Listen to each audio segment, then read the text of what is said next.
Boolkah here, and welcome to today's edition of The Transition Guy. Now in today's episode I'm going to talk about leadership versus leadership. Yes, you heard me correctly. Leadership versus leadership. And actually, you know, my inspiration for this episode has been the recent activities of the UK government.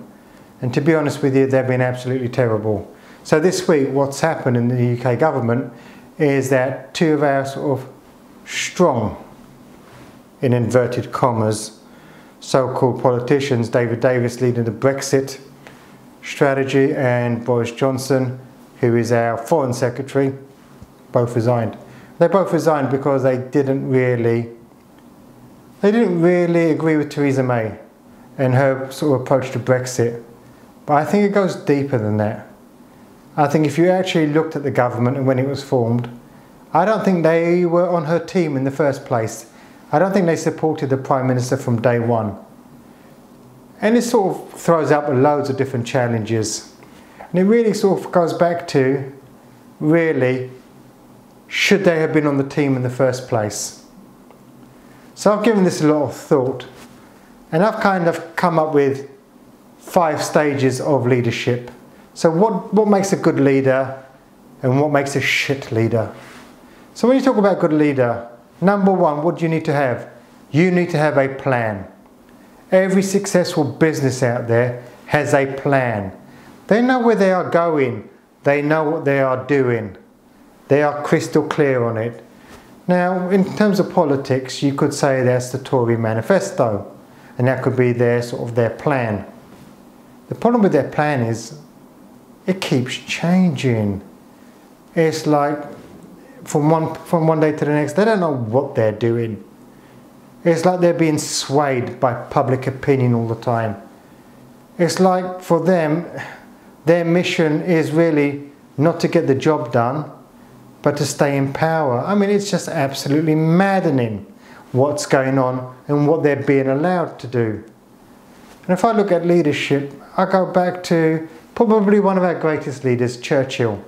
Now, yes, he's a little bit left field, a little bit bonkers, but actually he was really clear in his plan.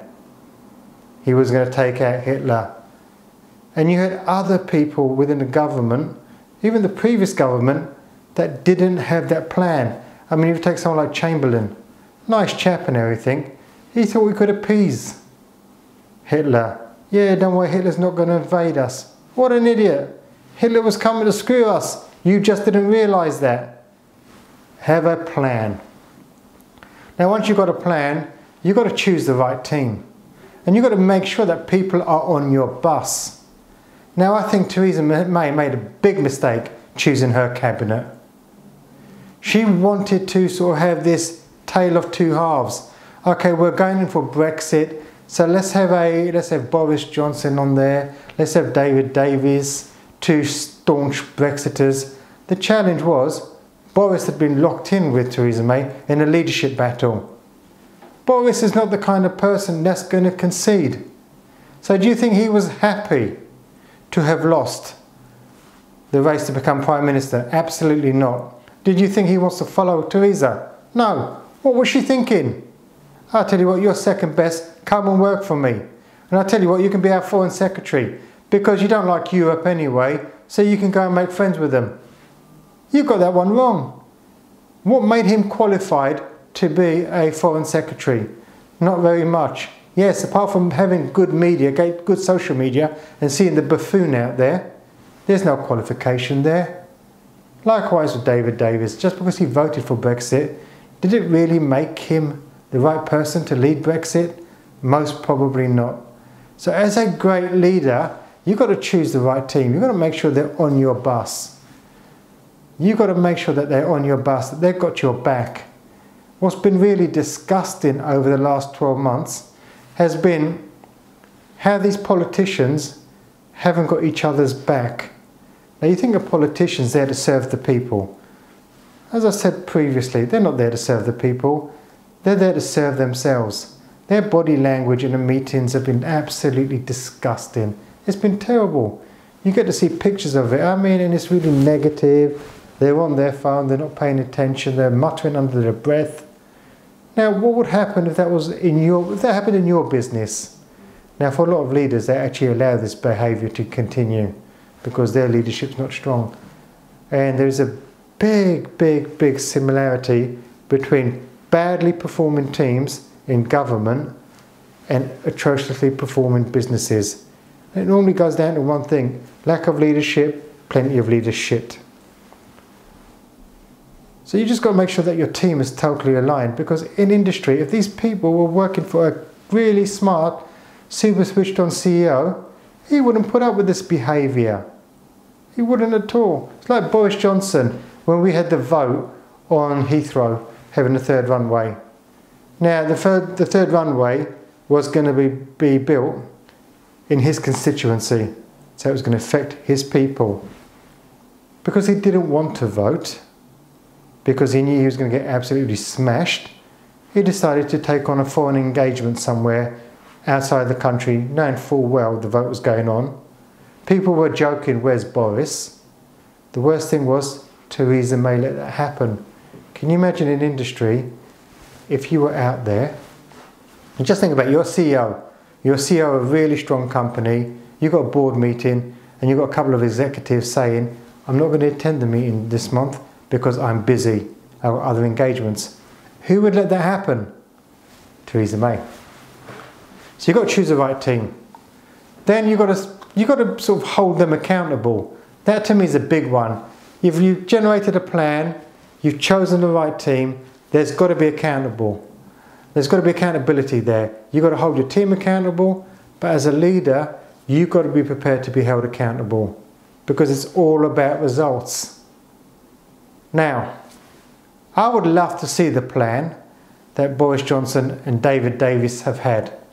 Love to see it. And I'd love to see how much of that plan has actually been achieved. Probably not very much. See, how can you have a highly performing team that's not held accountable? See, the only time they're held accountable is when we no longer vote for them. How bad is that? We have to wait until we no longer vote for them and then they're out of power. So how much time do they spend screwing up? All the time. You see, Theresa May let them resign, and then what made things really worse is she thanked them for the great job they've done. Theresa, what are you thinking? Most of the population are thinking what a bunch of bellends these people are. They're a bunch of dickheads. They don't know what they're doing. Now you're saying, thank you for a great job. Oh, you fucking stupid. How does that make you look? That makes you look totally incompetent. Yeah, they've left. You should have sacked their ass. You not let them resign. As soon as you've got somebody undermining you this way, and they're clearly, especially with Boris, vying for a leadership challenge, if you're going to be a true strong leader, you take out the threat. You don't wait for them to then decide, okay, I'm not going to play on your team anymore, and then thank them for it. That just wouldn't happen in a good running business, because you can't destroy your own credibility that way. So you need to make sure that you're held to account and you're prepared to hold your team to account. Number 4, you've got to be prepared to listen. Listening is such a key role in the whole leadership piece. And what I'm finding is, if you look at this government right now, their ability to listen is zilch. First example, the high street is massively suffering in the UK, massively suffering. And to be honest with you, with the whole sort of movement towards online shopping, etc., margins have been dreadfully squeezed. We know that. And it's going to continue to do so. So what happens? Margins are being squeezed. Well, let's have a rent review and drastically put up rates, business rates. It's killing the high street. If we look at the amount of closures we've had because companies cannot operate competitively, it's scary. House of Fraser have entered into a CVA. You've got Debenhams that I will be very surprised if they survive. You've got Maplin's that have gone into administration. Toys R Us that are going into administration. You've got thousands of business owners complaining that the rates are killing them. Who's listening? Nobody. The arrogance of it is, okay, do you know what? No, it's fine. We won't do nothing about it. So let's forget the high street for a moment. What's happened in the last couple of weeks? Airbus have said unless we get a substantial sort of agreement on Brexit, where we actually understand what the mechanics are, that we need free trade because we need the parts coming in, etc., then we are moving. What was the government's response? You can't say that, you're interfering in the Brexit process. No, they're not. They're basically saying they're a commercial entity.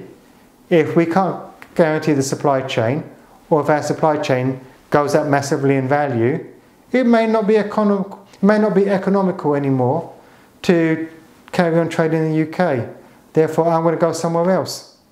That's not being held to blackmail. That's the business telling you this is what it's going to do.